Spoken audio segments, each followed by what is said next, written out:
Good evening दोस्तों। आज के इस वीडियो में मैं आपसे बात करने वाला हूँ यूपी स्पेशल को लेके। बहुत सारे लोगों का डाउट आ रहे थे कि यूपी स्पेशल के बारे में बताइए। तो देखिए, जो recently exam UP triple C department करा रहा है या अदर एग्ज़ाम करा रहे हैं, तो उनमें क्या है कि जो यूपी स्पेशल आ रहा है ये आजकल थोड़ा अजीब टाइप का आ रहा है। अब इसमें क्या होता है, क्वेश्चन इतने हार्ड नहीं है, बस उनके पूछने का थोड़ा पैटर्न चेंज हो गया है। ठीक है, तो इसके लिए मैं आपको बता दूं, मेरे पास 3 बुक्स हैं। आपको इसमें से जो अच्छी लगे आप ले लेना। तीनों बुक्स अपने आप में परफेक्ट हैं, लेकिन बस थोड़ा थोड़ा अंतर तीनों में है जो मैं आपको बताता हूँ। जैसे ये बुक जो है ना, इसके अंदर उत्तर प्रदेश की ये परीक्षा वाणी है। ठीक है, इसके अंदर क्या है, इसके अंदर हिस्ट्री उतनी बेहतर नहीं दे रखी है। हिस्ट्री के क्वेश्चन उतने बेहतर इसके अंदर नहीं दे रखा है। इसके अंदर महाजनपद के बारे में नहीं बता रखा है, लेकिन क्वेश्चन पूछ देता है ना कि उत्तर प्रदेश में जो ये महाजनपद थे, इनमें से किसकी राजधानी क्या थी उस समय, ये पूछ लेते हैं क्वेश्चन। तो आज मैं आपको इस पे दिखाने वाला हूँ कि ये जो क्वेश्चन पूछे जा रहे हैं कैसे हैं। ठीक है, दिखाता हूँ आपको। तो दोस्तों, मैं आपको दिखाता हूँ सबसे पहले ये तथ्यसार। ये उत्तर प्रदेश की तथ्यसार है जो मैंने आर ओ एग्ज़ाम के लिए खरीदी थी, और इसको मैं इतनी बार पढ़ चुका हूँ, इसको मैंने इतनी अपडेट कर चुका हूँ कि अब इसमें पेन चलाने की जगह नहीं बची। आप इसमें देख सकते हैं, देखिए ये इस बुक का जो फॉर्मेट है ना, ये काफ़ी बेहतर है। ये पढ़ने में थोड़ी अट्रैक्टिव लगेगी, आपको बोझ नहीं फील होगा। जैसे परीक्षा वाणी की बुक पढ़ने में आपको थोड़ा बोझ लगता है, लेकिन इसमें ऐसा नहीं है। देखो, जैसे इसमें चित्र बना के उसके नीचे इसको समझा रखा है। दूसरी बात, इसके अंदर मैप दे रखा है। ठीक है, इस मैप से इन्होंने मंडल वगैरह समझाने की बात की। फिर इनके बारे में पॉइंट टू पॉइंट दे रखा है। ये देखो, यहाँ पे क्या है, सारे फैक्ट दे रखे हैं इन्होंने जनसंख्या नगरीकरण के यहाँ पे। ठीक है, तो ये बुक देखिए अपने आप में काफ़ी अच्छी है। जो मैंने इसको पढ़ रखा है खूब डिटेल से, देख सकते हैं इस पर मैंने कितना अपडेट कर रखा है गूगल से, ताकि मुझे पढ़ने में याद हो सके। देख सकते हैं, ये हो गई है। इसके अंदर क्या, इसके अंदर, हाँ, इसके अंदर हिस्ट्री का जो पोर्शन है वो काफ़ी बेहतर से देख रखा है। तो जो अक्सर क्वेश्चन आता है एग्जाम में, देख सकते हो ये एका आंदोलन, अभी रिसेंटली कितने एग्जामों में पूछा जा चुका है एका आंदोलन, लेकिन ये सब परीक्षा वाड़ी में आपको नहीं मिलेगा। ये सब इसके अंदर दे रखा है यूपी स्पेशल के अंदर। ये जो तथ्यसार आ रही है इसके अंदर देखो, एक आंदोलन हो गया, इसके अंदर ये देखो हिस्ट्री का पोर्शन दे रखा है जो उस बुक में नहीं है। उत्तर प्रदेश का इतिहास यहाँ से शुरू हुआ। देखिए, ये मध्यपाषाण कालीन जो साक्ष्य वगैरह थे ये सब इसमें देख सकते हैं। ये जो मैं बात कर रहा था स्पेशली महाजनपद की, इसमें से 16 में से 8 महाजनपद उत्तर प्रदेश के अंदर थे। इनकी कैपिटल भी लिख रखी है, ये देख सकते हैं। तो ये पोर्शन आपको परीक्षा वाड़ी में इतना बेहतर नहीं मिलेगा। ठीक है, साथ ही साथ इसके अंदर मैं बात करूँ तो अभी दिखाता हूँ आपको। ये देखिए, इन्होंने क्या किया, यूनेस्को की विश्व धरोहर शामिल जो हैं, जिन्होंने यूपी के जो भी प्लेस हैं उनको इन्होंने दे रखा है। लेकिन मैंने क्या किया है, इसको ये भी लिख रखा है इसको किस नंबर पे शामिल किया, ताकि कभी अगर क्रोनोलॉजी ऑर्डर में पूछ सके तो ये मुझसे क्वेश्चन हो सके। ये देखो, महोत्सव वगैरह दे रखे हैं, मेला वगैरह दे रखे हैं, तो लेकिन मैंने इनको अपने आप से बेहतर रख रखा है। अब देखिए, जैसे ये है उत्तर प्रदेश के साहित्यकार। अक्सर इनसे एक क्वेश्चन पूछ लेता है कि कौन सा, जैसे सुमित्रा नंदन पंत हो गए, ये मलिक मोहम्मद जैसी हो गए, ये सब मैत्री शरण गुप्त हो गए, ये इनके बारे में सिर्फ ये बेसिक जानकारी दे रखी थी। बट मैंने इसमें क्या किया, इसमें मैंने ऐड किया है कि इनका जन्म कहाँ हुआ था। कभी क्वेश्चन पूछ लेता ना कि उत्तर प्रदेश में, जैसे महावीर प्रसाद द्विवेदी हैं, इनका जन्म उत्तर प्रदेश के किस जिले में हुआ था, तो मैंने इनको लिख रखा है कि रायबरेली में और इस सन को हुआ था। तो ये मैंने भीतर से अपडेट कर रखी है इसको, आप देख सकते हैं। ये सीएम वगैरह दिए हैं अभी तक के, ये देख सकते हैं सीएम वगैरह का कार्यकाल देख रखा है। ठीक है, तो ये बुक काफ़ी अपने आप में अच्छी है, इसके अंदर जानकारी दी है। और ये देखें, मेला वगैरह दे रखे हैं, प्रमुख दर्शनीय स्थल दे रखे हैं खूब बेहतर से, उनके इमेज भी दे रखे हैं। ठीक है, तो मैंने क्या किया था, इसको बहुत अच्छे से पढ़ रखा था। ये देखो, टेक्सटाइल पार्क है, बस या इसमें एक चीज़ ऐसी है कि जैसे यहाँ पे देखे दिए leather technology park Banthar Unnao में दे रखा है, उसके बाद मेगा फूड पार्क बरेली में आ गया, लेकिन एक क्रोनोलॉजी ऑर्डर में नहीं दे रखा है। ठीक है, लेकिन मैं आपको इसका एक अपडेट वर्जन दिखाता हूँ। जैसे ये हो गई है, ठीक है, ये है इसका अपडेट वर्जन। ठीक है, देखिए ये क्या था, जीएस की दृष्टि थी, उत्तर प्रदेश राज्य दृष्टि। ये अपने आप में एक बहुत बेहतर बुक है, आप इसका अपडेट वर्जन ले लेना। 2023 का था मेरे पास, इसको मैंने बहुत बार पढ़ रखा है, 2-3 बार। ठीक है, अब ये हो गया घटना चक्र तथ्यसार। ये तथ्यसार क्या रहा है, ये भी 1 साल पुराना है, जब वो मैंने पढ़ रखा था तब मैंने ये लिया था। इसमें क्या है, इसमें आपको अपडेट पाओगे। इसमें आपको जो भी चीज़ दे रखी है ना वो आपको मैप से दे रखी है। जैसे उत्तर प्रदेश के वन्य जीव विहार है तो ये मैप से दे रखा है, तो इससे आपको याद जल्दी हो जाएगा, ठीक है। तो आप इसको देख सकते हैं। फिर उसके बाद ये फैक्ट दे रखे हैं, उसी प्रकार कृषि के दे रखे हैं, तो मैंने ये बना। अब साथ साथ मैंने क्या किया है, इनको एक टेबल फॉर्म में इन्हीं सारी चीज़ों मैप को मैंने एक टेबल में रखा, ताकि मुझे सिर्फ इतना टेबल पढ़ना पड़ेगा। अब ये सारी चीज़ मुझे नहीं पढ़ना है, अब मुझे क्या पढ़ना, सिर्फ इतना में। जैसे क्रॉप लिख दिया, एरिया, प्रोडक्शन और ये प्रोडक्टिविटी है। जैसे जौ है तो जौ का एरिया सबसे ज़्यादा कहाँ है, झांसी में। प्रोडक्शन कहाँ हो रहा है, एटा में। प्रोडक्टिविटी सबसे ज़्यादा कहाँ है, एटा। तो मुझे ये सारणी पहन के ही याद हो जाएगी। इसी प्रकार से मैंने ये देखो गेहूँ चावल बाजरा की पढ़ रखी है, तो ये देखो मैंने पढ़ रखी है, ODOP रखा है। ये इसके खनिज हो गए। इसमें क्या है, हर चैप्टर को एक मैप बाई बता रखा है, तो ये बुक भी अपने आप में काफ़ी बेहतर है। सेम चीज़ है, बस इसमें थोड़ा अपडेट कर दिया, मैप वगैरह दे रखे हैं। और इसमें योजना वगैरह जो है कृषि की, ये बहुत डिटेल से दे रखी है इन लोगों ने। तो ये भी अपने आप में एक सफिशिएंट बुक है, मैंने इसको पढ़ा था, ठीक है। अब इसके बाद में सबसे बेहतर चीज़ इस बुक के अंदर जो इन्होंने दिया है ना, वो सबसे बेहतर ये चीज़ दे रखा है, आपको दिखाता हूँ। देख सकते हैं, जैसे जो मैंने इस वाली बुक में आपको बताया था कि बहुत सारे जो ऑर्गेनाइजेशन ये अलग अलग दे रखे हैं, क्रम से नहीं दे रखे, तो पढ़ने में आपका माइंड नहीं काम करता। अब देखिए इसमें दिखाता हूँ, इस बुक में इन्होंने ये ऐड कर रखा है। जैसे उत्तर प्रदेश के जिले संबंधित महत्वपूर्ण तथ्य, जैसे ये कानपुर नगर है, ठीक है, तो ये इन्होंने इसको मैप से समझा कि कानपुर की सीमा किन किन जिलों से लगती है। साथ ही साथ अब कानपुर के अंदर जितने भी प्रकार के ऑर्गेनाइजेशन है या इंस्टीट्यूट है, तो इन्होंने एक पास लिख के रख रखा है। अब इससे क्या आप चाहें इनको क्रोनोलॉजी ऑर्डर में सेट कर सकते हैं, अगर आप इसको चाहें तो अपने कोई ट्रिक बना के याद कर सकते हैं, क्योंकि ये एक पास लिखे हैं, इसको आप इमेजिन से याद कर सकते हो। तो ये कानपुर डिस्ट्रिक्ट के अंदर जितने भी हैं ये सारे यहाँ पे दे रखे हैं। इसी प्रकार से आप देखोगे इधर ये लखनऊ का दे रखा है, ये इधर प्रयागराज हो गया, ये आगरा हो गया, इसके साथ ये गोरखपुर हो गया, ये बागपत, गौतम बुद्ध नगर, मथुरा। इसमें से बस इतने ही दे रखे जो बहुत इंपॉर्टेंट, जिनसे बहुत ज़्यादा पूछा करता है। स्पेशली ये जो गौतम बुद्ध नगर है ये हो गया, और ये गाजियाबाद, और ये लखनऊ, प्रयागराज और वाराणसी, इनको तो बिल्कुल छोड़ना है नहीं, इनसे तो बहुत ज़्यादा क्वेश्चन आ रहे हैं, ठीक है। अब मैं आपके सामने दिखाता हूँ, इसकी तीसरी बुक आती है, ये सब मैंने पढ़ रखा है। तीसरी बुक आती है रिसेंटली उत्तर प्रदेश, ये परीक्षा वाणी की है, ये लेटेस्ट ऑप्शन है, 16वां संस्करण है, जो मैंने 2024-25 का है, इसको मैंने ले रखा है। अब इसको भी मैंने ये देखो पूरा पढ़ रखा है, ये देख सकते हैं पूरा पढ़ रखा है।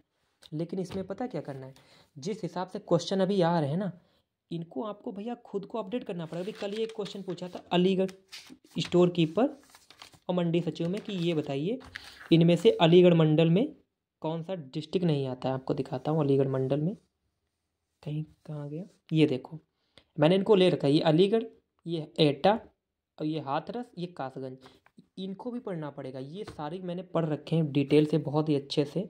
ये इन्होंने अलग से दे रखा है कि जो मुख्यालय जो जिले से अतिरिक्त हैं। अब जैसे ये दे रखा था नगराउन निगम, ये क्या था, ये नगर निगम थे, ठीक है। अब जैसे यहाँ से इन्हें केवल नाम दे रखे थे, केवल 5 लास्ट के दे रखे थे किस सन में बना है, लेकिन हमको अपडेट होना पड़ेगा। हमने क्या किया है, कौन सा नगर निगम कब बना है उसको मैंने सन डाल लिया है, उसी के अकॉर्डिंग मैंने इसको याद कर लिया। तो मैंने इसमें केवल टॉप 5 भी लिख लिया कि पहला कौन था, दूसरा कौन था, तीसरा कौन था, चौथा कौन था, ताकि इससे अगर कोई क्वेश्चन बने तो मुझे याद हो जाए। साथ ही साथ आप देख सकते हैं, इसको मैंने पढ़ा है। अब मैं आपको दिखाता हूँ, अभी जूनियर असिस्टेंट 1262 में एक क्वेश्चन पूछा था कि बाल संग्रहालय उत्तर प्रदेश में कहाँ है। अब देखिए, इसको आप सब लोगों ने पढ़ रखा होगा, मोतीलाल नेहरू बाल संग्रहालय। उन्होंने ये नहीं पूछा कि मोतीलाल नेहरू बाल संग्रहालय ये कहाँ पे है, इसको होता आप बता सकते थे लखनऊ में। उन्होंने सिर्फ इतना पूछा कि ये बाल संग्रहालय उत्तर प्रदेश में कहाँ है, तो ये लखनऊ। ये लोगों का गलत हो गया था। कारण क्या था, क्योंकि उन्होंने केवल बाल संग्रहालय पढ़ा, पूछा उन्होंने बाल संग्रहालय, लेकिन इसको डिटेल से पूछो, और जो भी पढ़ो ना उसके बारे में आप गूगल करके ज़रूर देखो, क्या उसके बारे में कोई यूनिक फैक्ट है, क्या कुछ ऐसा उसमें हो रखा है जिससे आपको पढ़ने में काफ़ी आसानी भी रहेगी, एग्जाम ओरिएंटेड क्वेश्चन भी हो जाएंगे। अब जैसे मैं आपको बात करूं, अभी आप देख सकते हैं मैंने जहाँ पे भी पढ़ता हूँ ना, उनकी ये देखो उनकी मैप बना रखता हूँ। जैसे ये देखो पूछ सकते हैं कि राजकीय मुद्रालय कहाँ कहाँ है, तो जैसे प्रयागराज, लखनऊ, रामपुर व वाराणसी में, तो मैंने ये देखो रामपुर, लखनऊ, प्रयागराज, वाराणसी, ये क्रम बना रखता हूँ, तो ये मेरे माइंड में फिट रहता है। अब जैसे मैं आपसे बात करूँ इसके अंदर हिस्ट्री के अंदर, तो आप देख सकते हैं, रुकिए आपको दिखाता हूँ। जैसे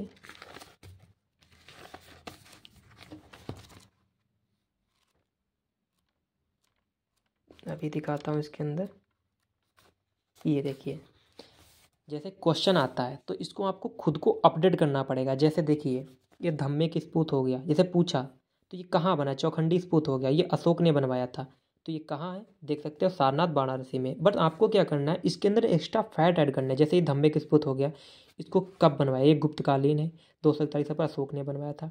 अब इसकी हाइट कितनी है, तो 43.6 मीटर ये ऊंचा है। इसमें क्या कोई स्पेशल चीज़ है, तो जैसे ये अष्टकोणीय मीनार है, ईंट का बना हुआ, मिट्टी का बना हुआ, और इसको 2019 में रामसर घोषित किया है। तो अगर आप केवल इतना पढ़ के चले जाओगे ना चौखंडी स्पूत सारनाथ वाराणसी, तो ये नहीं पूछ रहा है। वो ये पूछ सकता है कि वो इतना तो आपको वो दे के ही रखेगा कि चौखंडी स्तूप जो कि सारनाथ वाराणसी में स्थित है, इसको रामसर घोषित कब किया गया। तब आपको लगेगा ये टफ पूछ रहे, टफ नहीं पूछा, ये आपको एक्स्ट्रा ऐड करना पड़ेगा। जैसे ये देख सकते हैं अशोक स्तंभ है, ठीक है, ये भी सारनाथ में बना है।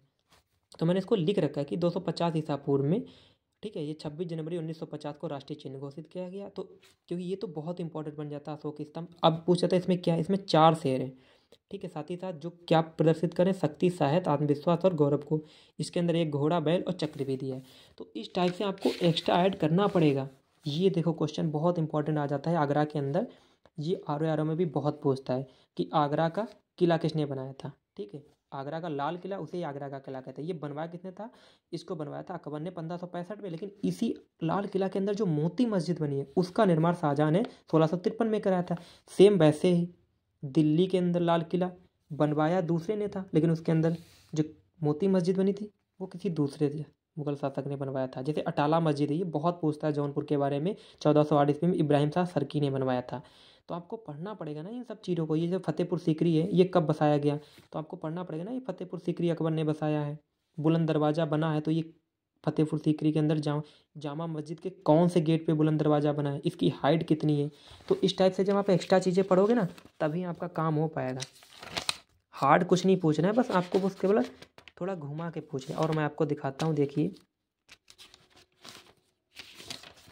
जैसे ये देखो मंदिर वगैरह हो गए, तो इनके बारे में जब आप एक्स्ट्रा पढ़ोगे ना थोड़ा बहुत, तभी ये हो पाएगा। ये देखो मैंने इसको तो फिलहाल मैंने पूरा पढ़ रखा, लेकिन इस परीक्षा बाड़ी में के अंदर मैं आपको एक चीज़ और बता दूँ। इसके अंदर आप देख सकते हो, जैसे सड़क परिवहन के अंदर आएंगे तो आपको दिखाता हूँ। ये देखिए परिवहन तंत्र में अंदर अगर आप इसको नॉर्मल पल के छोड़ दोगे ना, तो ये दिक्कत ही तो करेगा। जैसे आपको दिखाता हूँ, यमुना एक्सप्रेस वे हो गया, ये 4 जिलों को जोड़ता है। तो आपको ये नहीं पढ़ना है खाली कि यमुना एक्सप्रेस वे कहाँ से कहाँ पे बना है, कि गौतम बुद्ध नगर को आगरा से जोड़ दिया। नहीं भाई, आपको पढ़ना है ना ये किन डिस्ट्रिक्ट से होके गया। क्योंकि अभी एक क्वेश्चन पूछा था हमारे एग्जाम में कि ये जो पूर्वांचल एक्सप्रेस वे है, दिखाता हूँ, तो ये है पूर्वांचल ग्रीन फ्लैग सर्वे, ये 6 लेन है, ये 16 नवंबर 2021 को चला है। तो ये कहाँ से चला है, लखनऊ में गोसाईगंज से लेकर, देखो चांदसराय गोसाईगंज के पास पड़ता है लखनऊ से, यहाँ से लेकर ये गाजीपुर तो हैदरिया तक गया है। इसके पास में 9 डिस्ट्रिक्ट पड़ते हैं, 9 डिस्ट्रिक्ट से होकर ये गुजरा है। पूछ सकता है इनमें से कौन सा डिस्ट्रिक्ट इसके किनारे नहीं पड़ता है। तो आपको ये सब चीज़ पढ़ के जानी पड़ेगी ना भाई, इतना हार्ड क्वेश्चन नहीं है। कुछ ना पढ़ो, जैसे ये नेशनल हाईवे हो गया, इसमें से कुछ ना पढ़ो, तो आपको क्या करना है, स्पेशली 2 चीज़ तो पढ़नी है। एक ये देख रखा सबसे छोटा नेशनल हाईवे जो सिर्फ झांसी होते होकर जाता है, जिसको NH 552 कहते हैं। सबसे लंबा NH 34 है, जो 723.40 किलोमीटर का, जो इतने डिस्ट्रिक्ट से होकर गुजरता है। तो आपको जहाँ कोई भी अगर कुछ भी एक्स्ट्रा मिलता है ना, उसको तुरंत वहीं पे ऐड कर देना चाहिए, क्योंकि तभी एग्ज़ाम ओरिएंटेड आपका तैयार हो पाएगा। मैं आपको दिखाता हूँ, ये देखिए इन्हीं से क्वेश्चन आ रहे हैं। ये देख सकते हैं ODOP दे रखा है, और इसमें भी, इस परीक्षा बाड़ी में भी लास्ट में कुछ चीज़ें आपको दिखा रहा हूँ, दे रखा है उन लोगों ने। ये देखिए डिस्ट्रिक्ट वाइज, ये बहुत अच्छी चीज़ इन्होंने दे। लेकिन अब जैसे इसमें हर डिस्ट्रिक्ट को आपको नहीं पढ़ना है, अगर आपके पास समय तो पढ़ सकते हो। लेकिन आपके जो स्पेशली डिस्ट्रिक्ट हैं, जो हिस्टोरिकल हैं, जिनका कुछ ना कुछ इतिहास रहा है, जैसे आगरा हो गया, जौनपुर हो गया, प्रयागराज हो गया, वाराणसी हो गया, लखनऊ हो गया है, इनको आपको ज़रूर पढ़ना है भाई। इनसे क्वेश्चन मैक्सिमम आ रहे हैं। और स्पेशल आप लखनऊ उत्तर प्रदेश का एग्जाम देख रहे हैं, तो आपको लखनऊ को तो बिल्कुल रट के जाना है भाई। लखनऊ, प्रयागराज, वाराणसी, गौतम बुद्ध नगर, आगरा, इनको तो आपको बिल्कुल छोड़ना ही नहीं है भाई। इनसे तो मैक्सिमम क्वेश्चन यहीं से आ रहे हैं।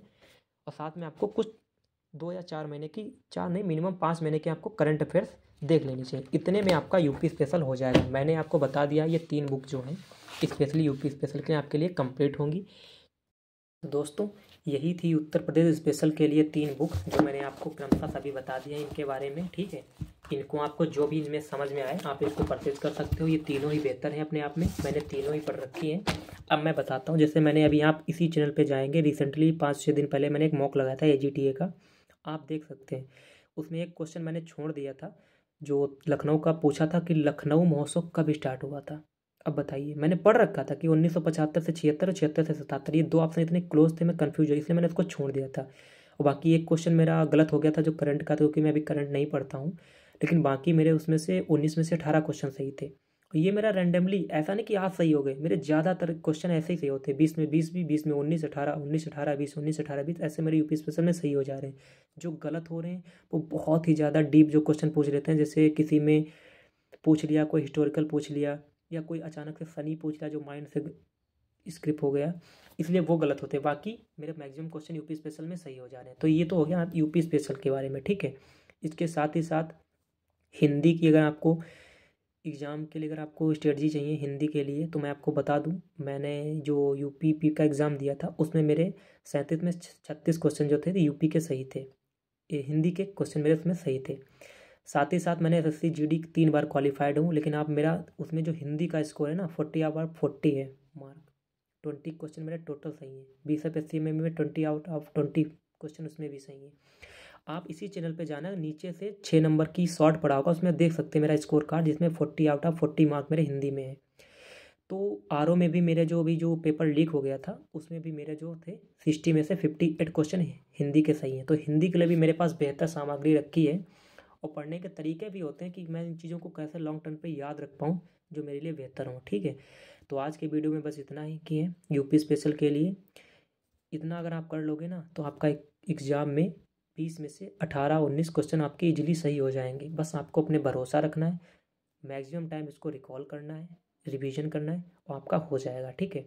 इसके अलावा आपको किसी और एग्ज़ाम के लिए, किसी भी सब्जेक्ट के लिए अगर स्ट्रेटजी चाहिए हो तो आप मुझे बता सकते हैं, मैं आपको बुक लिस्ट शेयर कर दूंगा जो आपके लिए बेनिफिट होंगी, ठीक है। मैंने इनको पढ़ा है और मेरा इसमें स्कोर बनना है, इसीलिए मैं आपको बता रहा हूँ, ठीक है। अगर आपका मन करता है तो आप ले लीजिए, लेकिन अभी आप बात करेंगे मैं इन तीनों बुक में से कौन लूँ, तो मैं आपको प्रेफर करूँगा कि आप अभी इस बुक को ले लीजिए, ठीक है। ये बुक, इस बुक को आप ले लीजिए, ये बेहतर बुक है। अगर इसको पढ़ने के बाद में आपके पास टाइम बच जाता है तो आप परीक्षा वाणी ले लीजिए, क्योंकि इसमें इतना फैक्ट दे रखा है ना, ये आपको एक बोझ ही लगेगी कि बहुत यार कितना डीप हो गया यार। तो ये आप बाद में पढ़ना, पहले आप इसको पढ़ लीजिए, इसको पढ़ोगे आपका कॉन्फिडेंस बूस्टअप होगा, उसके बाद आप इजीली ही इसको पढ़ सकते हो, ठीक है। तो आप, मैं कहूँगा आप इन दोनों बुक को ले लीजिएगा। अगर आपको कुछ वीडियो के लिए या आपको कुछ नोट्स वगैरह की ज़रूरत हो तो आप मुझसे बताइए, मैं आपको शेयर कर सकता हूँ, ठीक है। और आपको अगर किसी और भी सब्जेक्ट के लिए और भी एग्जाम के लिए अगर स्ट्रेटजी की वीडियो चाहिए हो तो इस चैनल को सब्सक्राइब कर लीजिए, ताकि, और बेल आइकन दबा दीजिए, ताकि जो भी आपको मैं अपडेट देता रहूँ आपके पास मिलती रहे, ठीक है। धन्यवाद।